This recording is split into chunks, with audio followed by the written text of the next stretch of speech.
산업단지가 착공했습니다. 충주로 옮겨올 현대 엘리베이터 협력 업체들의 숨통이 트이게 됐습니다. 등굣길 학생들을 태운 시외버스가 중앙선을 넘어 마주오던 차량과 충돌했습니다. 1명이 숨지고 20명이 다쳤습니다. 수능 성적표가 배부됐습니다. 수시 탈락 학생이 늘 것으로 예상되며 치열한 정시를 예고했습니다. 충주와 청주, 오송 국가산업단지 후보지에 대한 현장 실사가 끝났습니다.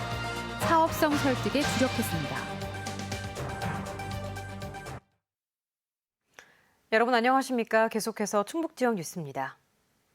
충주 동쪽 140만 제곱미터의 새로운 산업단지를 만드는 공사가 시작됐습니다. 현대엘리베이터를 따라 충주로 함께 옮기려는 협력 업체들이 공장 부지가 없어 어려움을 겪었었는데 상당 부분 해소하게 됐습니다. 임용순 기자가 보도합니다. 지난 7월 현대엘리베이터는 경기도 이천에 있는 본사와 공장, 천안에 있는 물류센터를 충주로 이전한다는 내용의 협약을 공식 체결했습니다. 통합 조성될 스마트 팩토리와 본사, 물류센터는 현대 엘리베이터의 새로운 도전이자 시작입니다. 이어 지난달 초에는 충주시와 17만여 제곱미터 면적의 용지 분양 계약을 맺었습니다. 국내 승강기 시장 점유율 1위를 차지하고 있는 현대 엘리베이터의 이런 움직임에 맞춰 협력 업체들도 바빠졌습니다. 300여 개 정도로 추정되는 협력 업체 중에 상당수가 충주 이전을 검토하고 있는 것으로 알려졌습니다.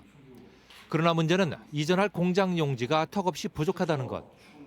지금까지 4개 업체가 충주 이전 협약을 체결했지만 산업단지가 아닌 곳을 택했습니다. 지방으로 들어가게 되면 아무래도 원자재 수급이라든지 그런 게 힘들지 않습니까? 그래가지고 엘리베이터 특화 산업단지 정도 만들어가지고 같이 공유할 수 있는 부지가 마련됐으면 좋겠고요. 충주로 이전하려는 현대 엘리베이터 협력 업체들의 이런 고민은 이제 해소될 전망입니다. 140만 제곱미터 면적에 이르는 산업단지 조성 공사가 본격적으로 시작됐습니다. 충주 산청면과 엄정면 일원에 조성되는 동충주 산업단지는 1,800억 원이 투입돼 오는 2022년 준공될 예정입니다. 생명공학과 녹색기술, 지식기반, 신소재 산업 등이 주력 유치 업종입니다. 동충주 산업단지가 조성이 완료가 되면은 현재 접촉 중인 협력사들이 많은 기업들이 충주로 이전할 거로다가 기대가 됩니다.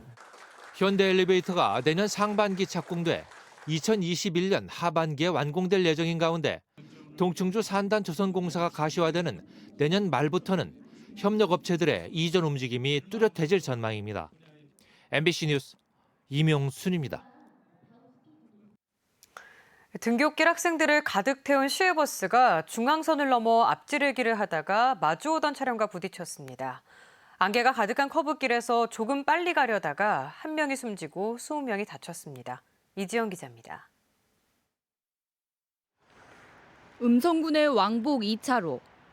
안개가 잔뜩 낀 탓에 SUV 차량이 전조등을 켜고 커브길을 도는데 맞은편 시외버스가 갑자기 중앙선을 넘어 튀어나옵니다.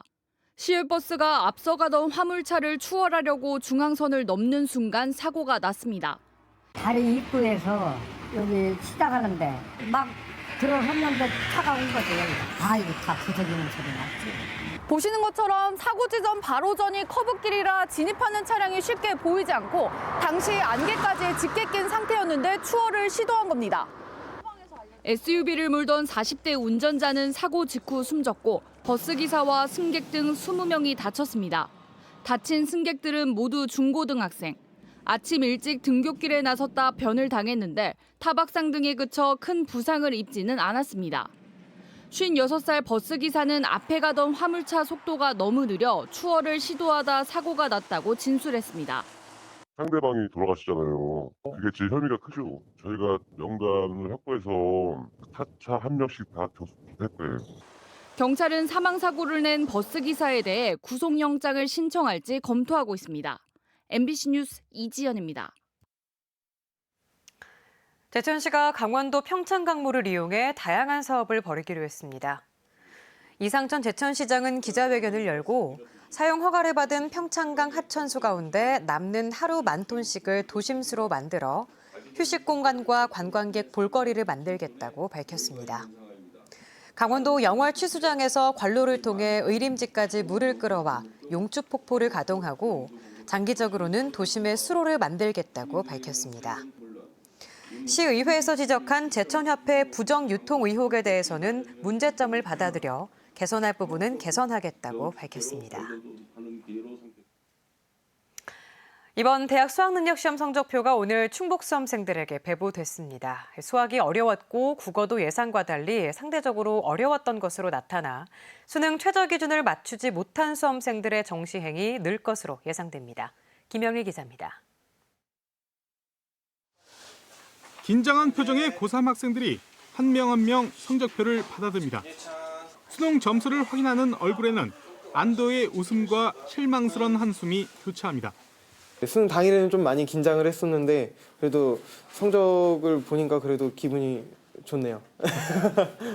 막상 받고 나니까 이제 확정이 된 것 같아서 홀가분하고 특히 수학이 좀 아쉬워서 좀 더 열심히 할 걸 하는 생각이 듭니다. 올해 수능은 수학이 많이 어려웠고 국어도 지난해만큼은 아니지만 예상보다는 난이도가 상당히 높았던 것으로 분석됐습니다. 국어 같은 경우는 작년에 난이도가 워낙 높았기 때문에 체감 난이도가 굉장히 낮게 느껴졌었지만 막상 성적이 나오고 보니까 아주 그렇게 낮은 난이도는 아니었다. 충북에서는 올해도 전 과목 만점자가 한 명도 나오지 않았습니다. 지난 2017년부터 청주에서 실시된 고교 성적별 배정 1세대의 성적 변화도 조심스럽게 관측됩니다. 일부 학교의 경우 전 과목 1등급 학생 수가 감소한 반면 1등급 학생 배출이 거의 없었던 학교에서 상위권 학생이 나오기도 했습니다. 특히 올해는 수능 응시 인원 감소와 수학 1, 2등급 인원이 줄면서 수능 최저 학력 기준을 맞추지 못한 수시 탈락 학생이 늘 것으로 예상되고 있습니다. 100명일 때는 4%가 1등급이니까 4명이 나올 수 있는 거예요. 근데 아이들이 줄어서 90명이 됐어요. 그럼 1등급이 3명밖에 안 나오죠.